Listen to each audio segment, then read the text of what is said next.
नमस्कार, स्वागत है आप सभी का संवाद 24 पर।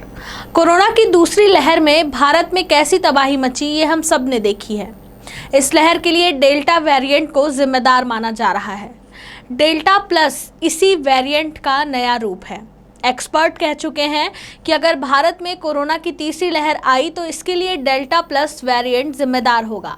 इसी को देखते हुए सरकार ने इस वेरिएंट को लेकर चेतावनी बढ़ा दी है। इंडिया टुडे की संवाददाता स्नेहा मोरदानी के मुताबिक इस चेतावनी के पीछे अलग अलग प्रदेशों के लिए गए 22 सैंपल के नतीजे बताए जा रहे हैं। आपको बता दें, ये सैंपल महाराष्ट्र के रत्नागिरी और जलगांव, केरल के पलक्कड़, मध्य प्रदेश के भोपाल और शिवपुरी से लिए गए हैं। इनकी जांच के नतीजों के आधार पर केंद्र सरकार ने फौरन सख्त कदम उठाने को कहा है।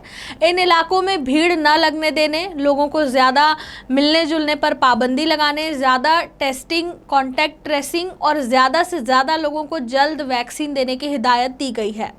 इन इलाकों से ज़्यादा सैंपल लेकर जीनोम सीक्वेंसिंग के लिए सरकार के कंसोर्टियम को भेजने को कहा गया है।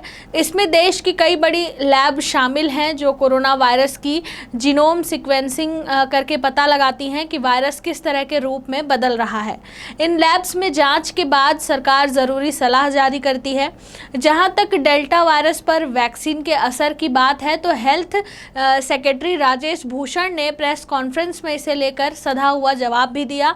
उनका कहना था कि मोटा मोटी देखा जाए तो दोनों ही वैक्सीन, कोविशील्ड और कोवैक्सीन, उनका कहना था कि मोटा मोटी अगर देखा जाए तो दोनों ही वैक्सीन, कोविशील्ड और कोवैक्सीन, डेल्टा वेरिएंट पर प्रभावी है। हम जल्द ही बताएंगे कि वैक्सीन ऐसे केसेस में किस मात्रा में एंटीबॉडी बनाती है। अगले 6 से 8 हफ्ते बहुत महत्वपूर्ण हैं। वहीं एम्स के डायरेक्टर रणदीप गुलेरिया ने भी डेल्टा प्लस वेरिएंट को बेहद संक्रामक बताया है। उनका कहना है कि ये इतना संक्रामक है कि अगर आप इस वेरिएंट से संक्रमित किसी कोरोना मरीज के बगल से बगैर मास्क के भी गुजरते हैं तो बता दें, एम्स के डायरेक्टर रणदीप गुलेरिया ने भी डेल्टा प्लस वेरिएंट को बेहद संक्रामक बताया है। उनका कहना है कि ये इतना संक्रामक है कि अगर आप इस वेरिएंट से संक्रमित किसी कोरोना मरीज के बगल से भी बगैर मास्क के गुजरते हैं तो आप भी इसके संक्रमण में हो सकते हैं। केंद्र की कोविड टास्क फोर्स के प्रमुख सदस्य डॉक्टर गुलेरिया का कहना है कि भारत में अभी इस वेरिएंट का प्रसार सीमित है, लेकिन हमें सतर्क रहने की ज़रूरत है। कोविड प्रोटोकॉल का पालन करके इससे काफ़ी हद तक बचा जा सकता है।